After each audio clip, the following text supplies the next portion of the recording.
The opposite of perseverance is procrastination. Perseverance means you never quit.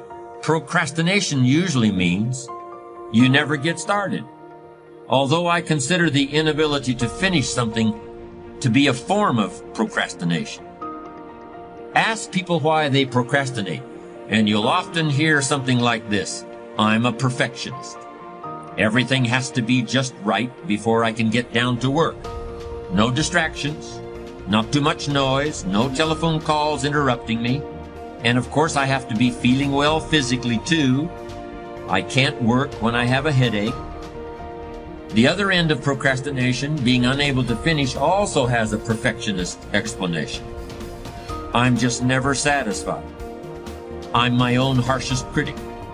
If all the I's aren't dotted and all the T's aren't crossed, I just can't consider that I'm done. That's just the way I am, and I'll probably never change. Excuses sound best to the people that's making them up. You got every excuse in the world. That's why you're bankrupt. That's why ain't nothing changed and nothing will change. We are being raised in a generation of people that come up with every excuse in the book as to why they are not ready. You have that as a choice. You actually do. You don't wake up in the morning and negativity, dysfunction, problems, and issues just randomly pop up. These are the people that you have decided to include in your life. So the outcome of your day, your hour, your minute, your week, your month, and your year is always draining, always dysfunctional, and always crazy. Because these are the type of people you've decided to include in your day-to-day life. And there's some of you, you know what you want, but you are not personally willing to do the work it takes to get it. What you're trying to do is do what you've done on this level and get the next level. You like, I'm getting up every day, I'm lifting weights, I'm eating right, and I'm not getting the opportunity. It might require getting up and working out 3.5. It might require you saying no to your friends. It might require you changing your diet. It might require you moving to another city. Whatever it takes, you gotta be willing to do it, and you keep saying you're not there because of something else, because it's easier to blame somebody else. And there are those of you who were this close, but you compromised. You let your feelings get the best of you. And you let a little pain stop you from your dream. Girl, you was there. You was running your business. You was there. I didn't quit because people didn't understand. I worked harder when people didn't support me. You better grind, because if you don't, you'll be stuck at that adversity for the rest of your life. You grown. You got ideas. You got talent. You got gift. Stop shrinking down. Stop minimizing yourself. Take the risk on you. Take the risk on you. You owe you. No more excuses. No more, I'll start tomorrow. No more, just this once. No more accepting the shortfalls of my own will. No more taking the easy road. No more waiting for the perfect moment, and no more indecision, and no more lies. No more weakness. Now is the time for strength. And through strength, and through will, and through unwavering discipline, I will become who I want to be.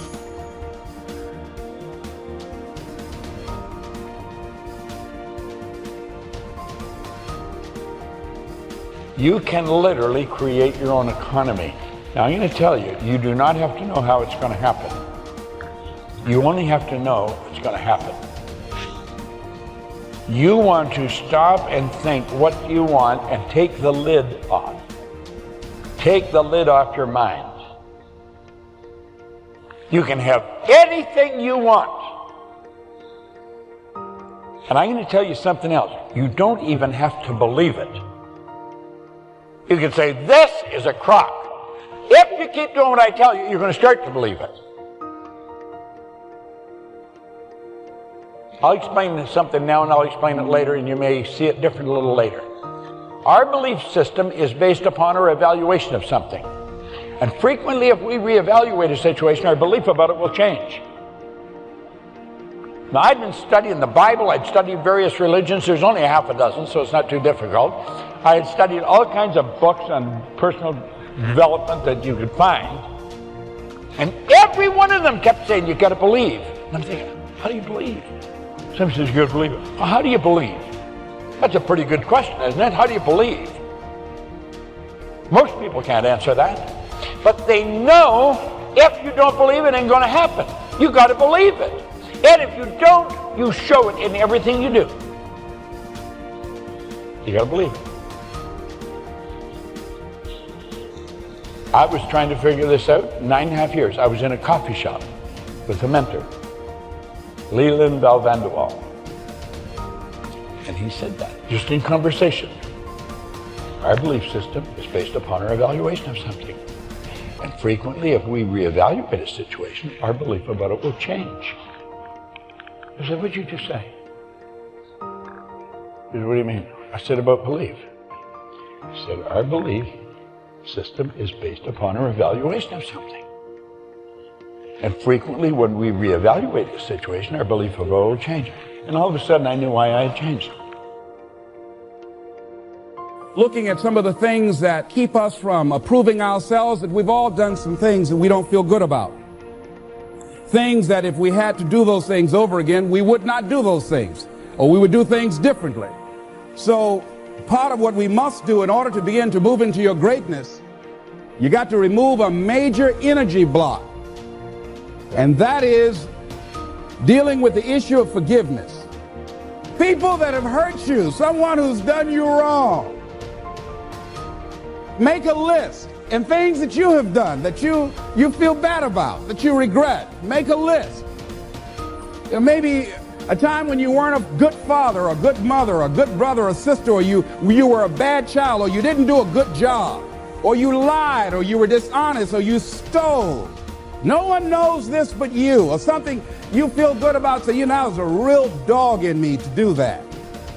Something you just really regret. So we make a list of all those things. All of us have some of that. Somebody said there's some good in the worst of us and some bad in the best of us. So none of us escape. Now here's something I want you to do. I want you to become involved in an active process to get some clutter out of your life. So if there's any area in your life that you need to clean up, start working on it. I'm going home tonight to clean my closets. Any of you got any cluttered closets? Oh, raise your hand, please. Good. Let's go home. Let that be our task this week. See, the first law of the universe is order. Go home and clean the closet out. Get the clutter out. Start letting some of this junk go to make some room for something else. Do that with people. There's some people who's cluttering up your life. They serve no purpose whatsoever. They're just holding and occupying a space that somebody useful, positive, nurturing, and contributing could be holding that space. You don't even have time to look to see what else is out there because you all have all of these people surrounding you that's not enabling you to grow. So look at what is it I need to get out of my life. Just start cleaning this stuff out. Getting the drawers together, your dresser drawer, just getting stuff together. Just get them together. Maybe your car. I got to clean my car too. Got a lot of stuff in there. I live in my car. Can't put anything in my trunk. I got all kind of little things back there. 2 of my children back there in the trunk, Everything, stuff everywhere. So I say, hey, let me just get this together. See, whatever you have in your environment is a reflection of your consciousness. So you got all that chaos there. That represents some disorganized, cluttered section of your mind. So let's get all that out of there, all right? Work to get that out, clean that up. Relentless is more than just a mindset. It's a skill set, it's a mindset, it's a way to kick ass. We talk about kicking ass and taking names. Well, when you're relentless, you've kicked so much ass, you can't remember all the names because it becomes irrelevant. The name that they remember is your name. That's what relentless is being about. It's not about others, it's about yourself. It's about taking yourself to a level that only few people can achieve. The mindset is completely different. It's learning to step on their throat. It's about killing the competition. Your fiercest competitors are cutthroat individuals. All they want to do is win. And they want to win over and over again. It's not just a one-time thing. Success is repeated many, many times. You can have a skill set to do a lot of things. Okay, you can train, you can read a manual, you can do all these different things, but a skill set